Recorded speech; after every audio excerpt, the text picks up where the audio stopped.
উপবাস যেন লোক দেখানো ব্যাপার না হয়।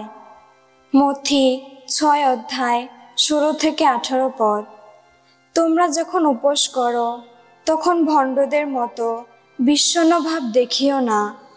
তারা যে উপোস করছে সেটা লোকদের দেখাবার জন্যই তো তারা মুখখানা অমন শুকনো করে রাখে। আমি তোমাদের সত্যিই বলছি, তাদের পুরস্কার তারা পেয়েই গেছে।